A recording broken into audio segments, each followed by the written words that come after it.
रसोई कौन बनाती है? बहू बनाती है। चलो नौकरानी होगी, निर्देश तो बहू देती है ना, देखती है ना। बीमार हो जाओ तो बहू आके पूछती है, बीमार हो जाओ तो दवाई भले झुंझला के दे, गुस्से से दे, देगी बहू ही, पड़ोसिन देने वाली नहीं है। ध्यान रखना, कुछ भी करेगी, तकलीफ हो, दुख हो, संकट हो, बहू ही साथ में आती है। बेमन से आए या मन से आए, साथ तो बहू ही देती है ना। सुबह से उठती है, तुम्हारी व्यवस्था करती है, नाश्ता बनाती है, खाना बनाती है। एक बात ध्यान रखो, आप ईमानदारी से बताना, एक संत की सभा में बैठे हैं, बहू ज्यादा काम करती है या बेटी ज्यादा काम करती है? ईमानदारी से बताना।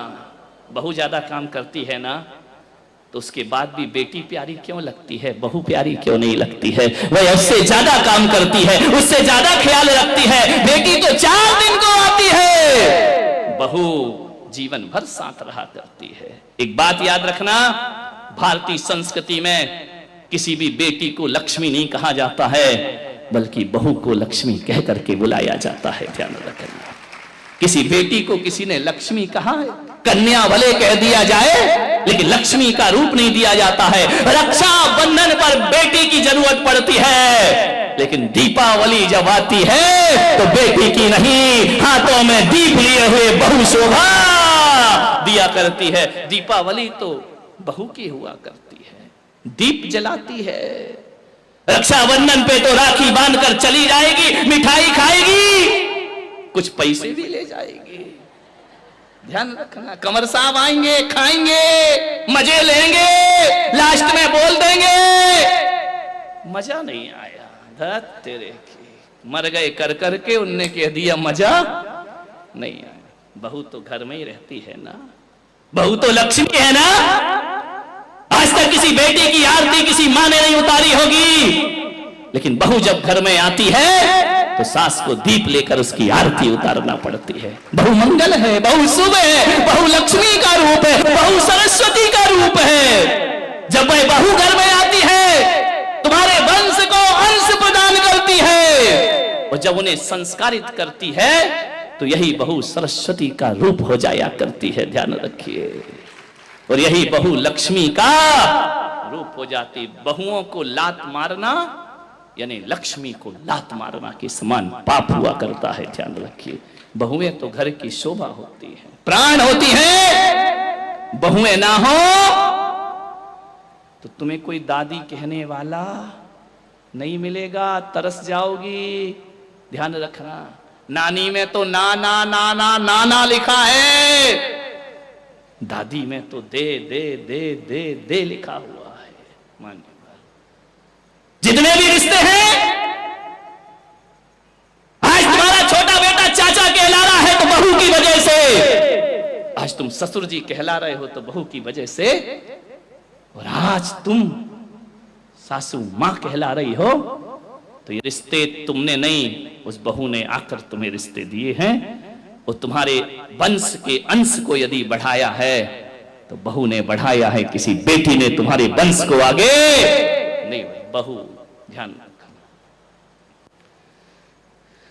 कितनी भी पूजा कर लेना, 1 घंटा पूजा करना, मंदिर में स्वाध्याय करना, सामायिक करना, माला फेरना, भगवान महावीर ने कहा है शरीर और आत्मा में भेद करोगी तो सम्यक दृष्टि हो जाओगी, और बहू और बेटी में भेद करोगी तो मिथ्या दृष्टि हो जाओगी। ध्यान रखना, बहू बेटियों में भेद की रेखा मत खींचिए। कितना भी प्रवचन सुन लो, कितनी भी समाज सेवा कर लो, कितना भी धर्म कर लो, यदि बहू से नफरत करती हो तो आपकी पूजा पाठ सब एक पाखंड है, एक ढोंग है, कुछ नहीं होने वाला, इससे कोई कायाकल्प होने वाला नहीं है। ये पूजाएं तुम्हें स्वर्ग नहीं भेज सकती हैं, ये पूजाएं तुम्हें मोक्ष नहीं ले जा सकती हैं। कितना भी कर लेना, समाज में बड़ी बड़ी माला पहनने से कोई महान नहीं हुआ करता है। अरे एक बात याद रखना, ये समाज की मालाएं कोई हकीकत की नहीं हुआ करती हैं, 80% तो धोखेबाजी हुआ करती है। आपसे मैं निवेदन करना चाहता हूं, समाज के सम्मान में कोई व्यक्ति महान नहीं होता है, अपने घर में जो सम्मान पाता है वो दुनिया में महान हुआ करता है। अपनी बहू की नजरों में उठी हो क्या? अपने परिवार की नजरों में अच्छे बने हैं क्या? नहीं बनते हैं। दुनिया की नजरों में महान बन जाओ, कोई कीमत नहीं हुआ करती है। अपने घर की नजरों में ऊपर उठने का प्रयास करिए। मानिए, तकलीफ क्या हो जाती है? बहू लेने तुम ही जाती हो, शादी नहीं होती तो 10 जगह हाथ पैर जोड़ती हो, कुंडली मिलाती हो, मेरे लड़के की शादी करा दो। एक काम करना, युवाओं से मैं कहूंगा, शादी आदि करो ना। कुंडली मुंडली का एक अलग लफड़ा, इस चक्कर में कई कुंवारे घूम रहे हैं। मैं आपसे इतना ही निवेदन करूंगा कि अब की बार कुंडली मिलाओ तो अपनी मत मिलाना, है ना। किसी भी पंडित को दिखाना तो कहना जो लड़की मेरे घर आ रही, देख उससे मेरी मां की कुंडली मिल रही है या नहीं मिल रही है, मेरे पास उसे कितना रहना है, सबसे ज्यादा तो सासू के साथ। गड़बड़ घर वहीं से होता है, क्योंकि जो बहू आएगी अधिक से अधिक समय भाई परिवार में गुजारती, तुम्हारे साथ कितना गुजारेगी? सुबह जाओगे थके हारे दुकान जाओगे, शाम को लौटोगे दुकान से, रात को घंटे 2 घंटे बात करोगे, फिर नींद लग जाएगी, फिर चले जाओगे। गड़बड़ तो महाभारत कहां से शुरू होती है? बहुओं से और सासुओं से। मान क्या तकलीफ हो जाती है बहू के आने पर। एक बात बताओ, तकलीफ केवल इतनी है कि एक मां अपने बच्चे को, अपने बेटे को अपने अनुसार पालती है, अपने अनुभव से पालती है, अपने जीवन की दिशा से, दृष्टिकोण से पाल के बड़ा करती है। बच्चा मां के अनुसार पलता है। स्कूल से आता है, मम्मी मेरा बैग कहां है, मम्मी मेरे जूते कहां है, मम्मी मेरे कपड़े कहां है, मम्मी मेरा खाना कहां है। मम्मी को ढूंढता है बच्चा, जब तक शादी नहीं होती। ध्यान रखना, मम्मी को ही तो ढूंढता, मम्मी मम्मी हर चीज में मम्मी, बाजार चलना मम्मी, शॉपिंग करना मम्मी। ध्यान रखना, हर जगह मां के साथ घूमता है बच्चा। एक बात याद रखना, हर जगह वह मां को तलाशेगा। तकलीफ नहीं होती वहां, दुख है तो मां, सुख है तो मां, कहीं जाना है तो मां पापा, इसके अलावा कुछ नहीं होता है। लेकिन एक तकलीफ थोड़ी सी हो जाती है कि जब शादी होकर के वह आता है तो थोड़ा समय उसे पत्नी को भी देना पड़ता है। ध्यान रखिए। और जब ये समय हमारे समय में से कटने लगता है ना, तो मां को तकलीफ होने लगती है। ध्यान रखिए, ये नेचुरल बातें हैं, प्रैक्टिकली बातें हैं कि पहले आते ही साथ बेटा मां को ढूंढता था। अब बहुत से काम ऐसे हैं जो पत्नी के हवाले हो जाया करते हैं। और जब कोई काम, जब वह आवाज अपनी पत्नी को देता है और मां को नहीं देता, थोड़ी सी तकलीफ हो जाती है भीतर। ध्यान रखना, शादी के बाद जितनी मुश्किल सासू को होती है ना, उससे ज्यादा मुश्किल लड़के को भी हुआ करती है।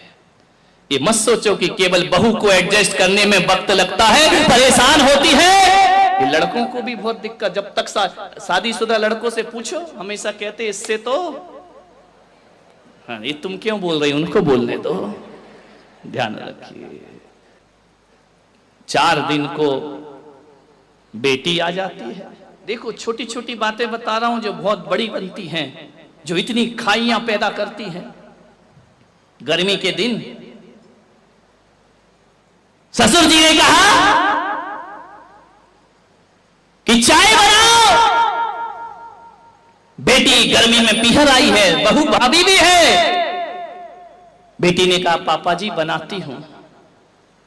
अम्मा कहती बेटी तू क्यों बनाएगी? बोली क्यों?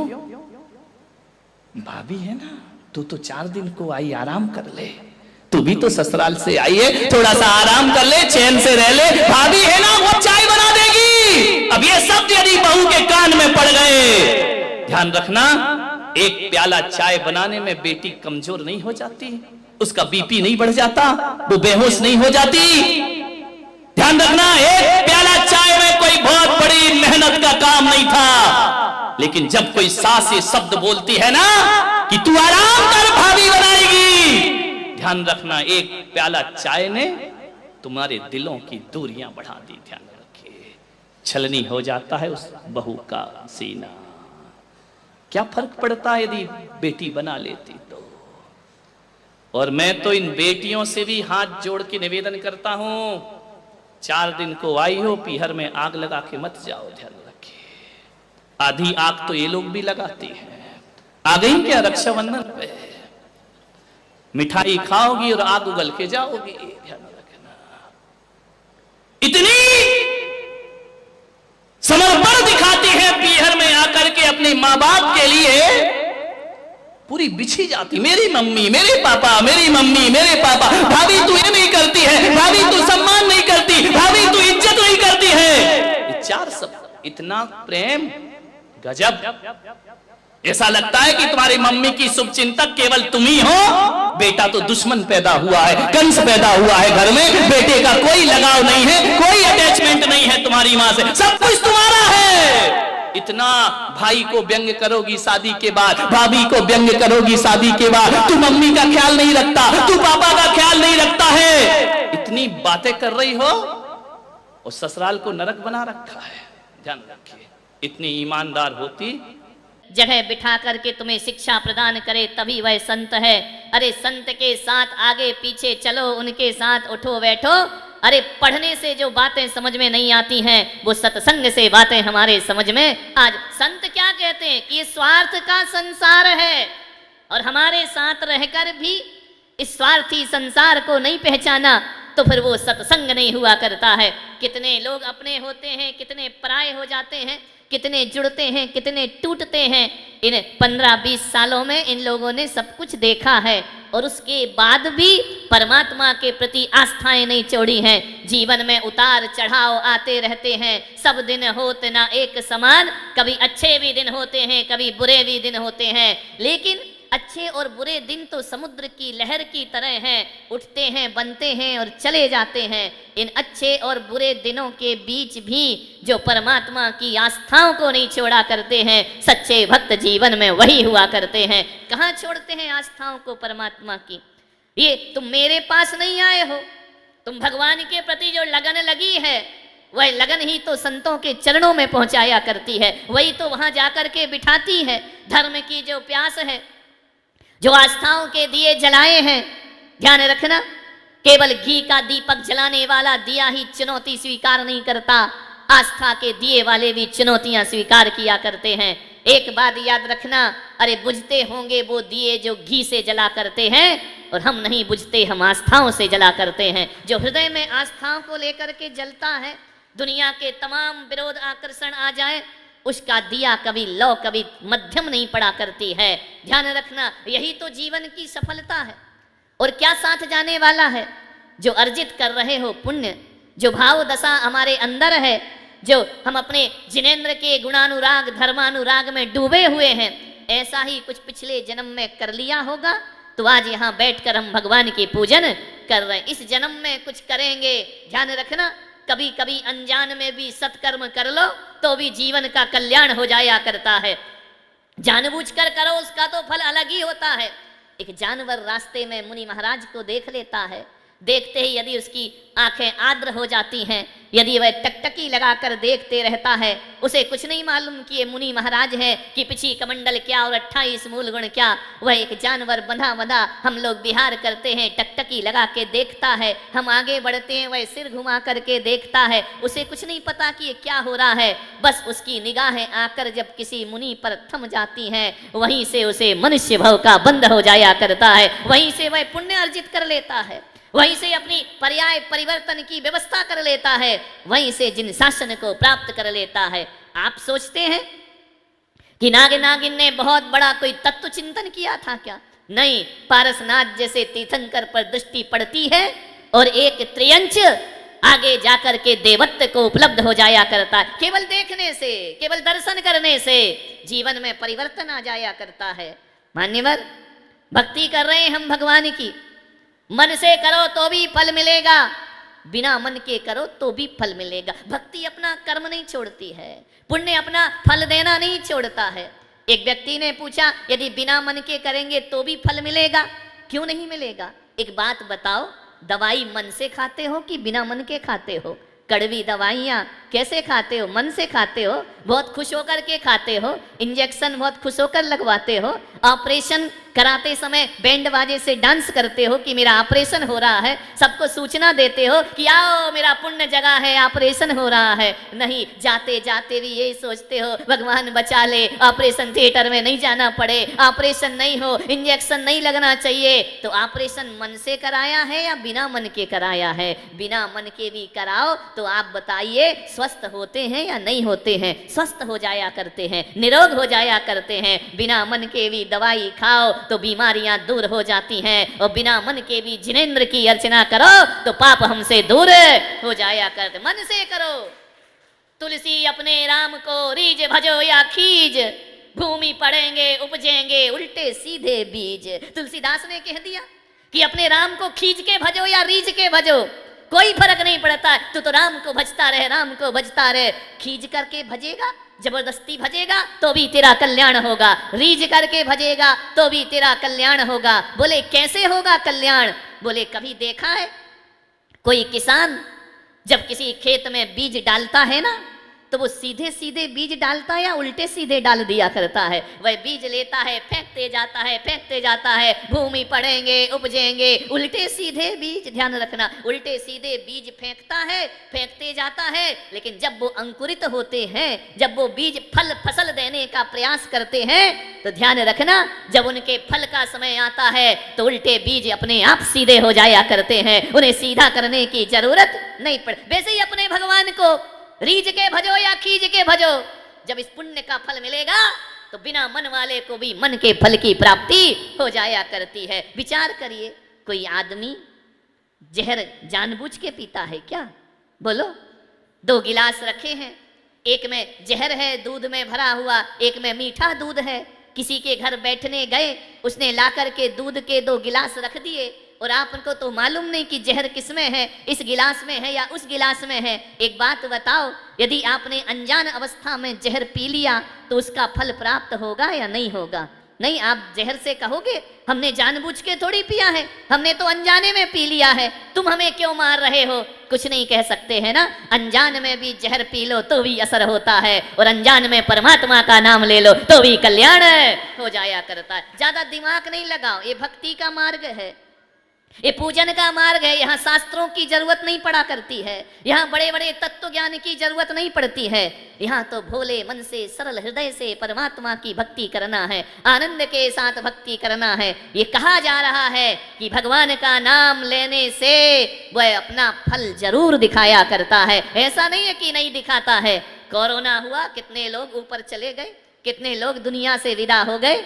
सब हमारे पास फोन आते रहे, महाराज इनकी तबीयत खराब, उनकी तबीयत खराब, कोई इलाज बताओ। मैंने कहा भगवान का नाम लो, इससे बड़ा कोई इलाज नहीं हुआ करता है। ईश्वर का नाम लो, जिसने नाम लिया वो तर गए, जिसने नाम लिया वो अपने जीवन का कल्याण कर गए। जो चले गए, यदि भगवान का नाम लेकर भी मरे होंगे ना, तो ध्यान रखना, मैं विश्वास के साथ दिलाता हूं, अरे बच जाने वाला ही भगवान का नाम ले रहा है ऐसा नहीं है, मर जाने वाला भी भगवान का नाम ले रहा है। और यदि उसने मरते समय भी ईश्वर का नाम लिया तो ऐसे लोग मरकर भी अमर हो जाया करते हैं, उनका जीवन धन्य हो जाया करता है। ध्यान रखिए, विचार करना है आपको, ईश्वर का नाम लेते रहो, परमात्मा की भक्ति करते रहो। एक बहुत बड़े लेखक हुए जिनेंद्र कुमार जैन, जैन थे, लेकिन कभी उन्होंने अपनी जिंदगी में जिनेंद्र का नाम नहीं लिया। ना जाने माँ बाप ने क्या सोचकर जिनेंद्र नाम रख दिया, उसने तो अपना माथा कभी जिनेंद्र को झुकाया ही नहीं, वह तो उनके दर्शन को ही नहीं गया। लेकिन बहुत बड़े साहित्यकार हुए,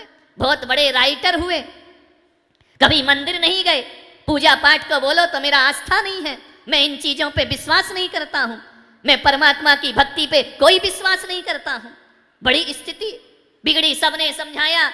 पिता बोलते कि बेटा तेरा नाम जैसा है उनको तो प्रणाम कर ले जाकर। बोले मैं प्रणाम नहीं करूंगा, मुझे कोई मतलब नहीं है, मैं तो अपने जीवन को अपने आनंद में जी रहा हूं। मालूम है, समय बीत गया, वक्त बीत गया, बीतता गया, बीतता गया। एक बार जिनेंद्र कुमार को लकवा मार गया, पैरालिसिस हो गया उनको, उनका मुंह टेढ़ा हो गया, हाथ में लकवा लग गया, वह लिख नहीं सकते, वह कुछ बोल नहीं सकते। उन्हें अस्पताल में भर्ती कर दिया गया, बहुत बीमार हो गए, हृदयघात की शिकायत होने लगी।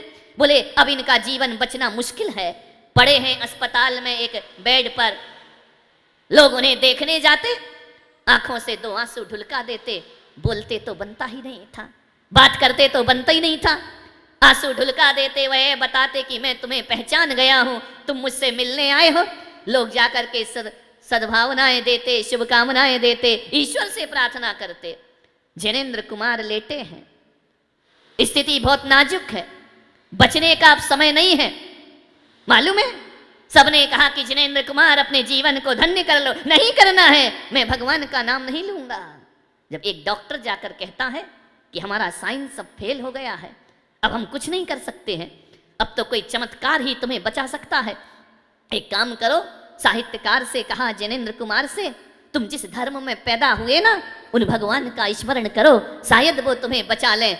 जिनेंद्र कुमार सारी रात जागते हैं। 12 बजे रात को पूरे अस्पताल में सन्नाटा है, शहर में गाड़ियों की आवाज बंद हो गई। लेटे हुए हैं अपने पलंग पर। पहली बार उन्हें लगा कि अब जीवन जब खत्म ही हो रहा है तो क्यों ना मैं भगवान का नाम लेना स्वीकार करो। पहली बार उन्होंने कहा, नमो अरिहंताणम, नमो सिद्धाणम, नमो आयरियाणम, नमो वज्जायाणम, नमो लोए। सब इतना तो कितना भी नास्तिक हो, जैन समाज में पैदा होने वाला बच्चा चाहे जिंदगी भर मंदिर ना जाए, रात्रि में भोजन ना छोड़े, आलू प्याज ना छोड़े, कुछ करे या ना करे, शास्त्रों का ज्ञान हो या ना हो, मंदिर जाए या ना जाए, उसे कुछ याद हो या ना हो, लेकिन जैन कुल में पैदा होने वाले को नमोकार मंत्र तो याद हो ही जाता है। उसने पहली बार जपा नमोकार मंत्र। सुबह डॉक्टर आए चेक करने ड्यूटी पर। उन्होंने नर्स को बुलाया कि ये बताओ, इन्हें रात में तुमने कौन सा इंजेक्शन दिया है? नर्स बोली, मैंने तो कोई इंजेक्शन नहीं दिया। कोई गोली दी है? मैंने तो कोई गोली नहीं दी, कोई दवाई नहीं दी। बोले, दवाई नहीं दी, गोली नहीं दी? उन्होंने कहा, तुरंत इनकी जांच करो। जांच हुई। जो कल तक सब मृत्यु के कगार पर थे, आज कहा कि नर्स तुम सही बताओ, तुमने क्या किया है? बोले, मैंने कुछ नहीं किया। जिनेंद्र कुमार बोले, इसने कुछ नहीं किया डॉक्टर, करने वाला तो कोई और है, जिसने मुझे फिर से जीवन प्रदान कर दिया है, जिंदगी प्रदान कर दी। इस नर्स ने कुछ नहीं किया है, ना इसने इंजेक्शन दिया, ना गोलियां दी, और रात भर से मैंने कुछ लिया भी नहीं है। बस मेरी आंखों के सामने मेरे माता पिता के शब्द गूंजते रहे कि जैसा हमने तेरा नाम रखा है वैसा थोड़ा काम भी किया कर, हमारे नाम को बदनाम क्यों करता है? पहली बार मैंने जिनेंद्र नाम पाने के बाद जिनेंद्र भगवान का स्मरण किया है, और आज मुझे एहसास हो गया डॉक्टर कि जब सब दरवाजे बंद हो जाते हैं तब मेरे भगवान का दरवाजा खुला रहता, वहां पुण्य अर्जित किया जाएगा। जिनेंद्र कुमार जोर जोर से रोने लगे। डॉक्टर ने कहा कि अब क्यों रोते हो? अब तो तुम खतरे से बाहर हो, अब तो तुम्हें कोई दिक्कत नहीं है। जिनेंद्र कुमार ने डॉक्टर से कहा कि डॉक्टर, मैं इसलिए रो रहा हूं, ठीक हो गया इसलिए नहीं रो रहा हूं, या मैं बीमार था इसलिए नहीं रो रहा हूं, मैं इसलिए रो रहा हूं कि जब एक रात भगवान का स्मरण करो तो ये चमत्कार होता है। अरे जिनेंद्र कुमार पागल, जिंदगी भर स्मरण करता तो नाम का नहीं काम का जिनेंद्र बन गया होता। तेरा जीवन कहां से कहां पहुंच। मैंने जो समय गंवाया है उसके लिए मेरे आंखों में अश्रु की धारा है। मैंने सारा जीवन अपने अहंकार के वशीभूत गर्व बर्बाद कर दिया। अपने अहम और अपने झूठे वहम के कारण मैंने जिनेंद्र भगवान की शरण छोड़ दी। लेकिन मैं कहता हूं कि अब शेष सांसें जो बची हैं वह मेरे भगवान के लिए समर्पित होंगी। मैंने परिवार के लिए बहुत कर दिया, बच्चों के लिए बहुत कर दिया, दौलत भी बहुत कमा ली, सबका सब कुछ कर दिया। अब जो शेष जीवन बचा है, जिसके लिए मेरा जन्म हुआ है, वह मुझे करना चाहिए, वही मेरी सार्थकता है। मान्यवर, कब किसके जीवन में क्या मोड़ आ जाए कह नहीं सकते हैं। चलते हैं कुछ और बनने, बन कुछ और जाते हैं। नेमिनाथ चले दूल्हा बनकर विवाह करने, राजुल से तो विवाह हुआ नहीं, पिछी कमंडल लेकर मुक्ति रमा से ब्याह करने निकल। जीवन के किस मोड़ पर कब क्या हो जाए कोई कुछ कह नहीं सकता। हर कोई यहाँ पर क्रूर नियति के हाथों का है खिलौना। जीवन के कब किस मोड़ पे क्या है होना ये कोई नहीं जानता है। ध्यान रखिए, कब जिंदगी बदल जाए, कब जीवन में क्या आ जाए, सोचना है। धर्म की शरण तो लेना ही पड़ती है आदमी को। ध्यान रखिए, जब धर्म कुछ नहीं देता है, धर्म केवल एक सहारा देता है, एक संबल दिया करता है। आप बताइए चलो आपकी श्रद्धा है या नहीं है भगवान पर मुझे नहीं मालूम, लेकिन जब भी कोई संकट आता है, कोई कष्ट आता है, तो मुंह से क्या निकलता है? भगवान का नाम ही निकलता है ना। नमोकार, ये बच्चे एग्जाम देने बैठते हैं, आंसर सीट आती है लिखने के लिए, पहले मुंह से क्या निकलता है? नमो अरिहंताणम नमो सिद्धाणम। जब आदमी पर अपार संकट आते हैं, मुंह से नमोकार निकला करता है। जब कोई आदमी मेहनत करते करते थक जाता है, तो उसके मुंह से निकलता है, हे भगवान थक गए आज तो हम ध्यान रखिए। जब आदमी बहुत ज्यादा खुश हो जाता है, सारी मुरादें पूरी होती है, तो कहता है थैंक्स गॉड, आज तेरी वजह से मैं सफल हो गए। कहां कहां भगवान का नाम नहीं लेते। विवाह होता है तो मंदिर में जाकर भगवान का नाम, पुत्र पुत्री होती हैं, कान में नमोकार मंत्र फूंक दिया जाता है। विचार करिए, दुकान खोलो तो नमोकार मंत्र है, मकान बनाओ तो नमोकार मंत्र है। ऐसी कौन सी स्थिति है? सुख में, दुख में, लाभ में, हानि में, विचार करिए, जीत में, पराजय में, मान में, सम्मान में, कोई दुनिया की चीजें याद नहीं आती हैं। तिजोरी में रखा हुआ धन याद नहीं आता, भगवान का नाम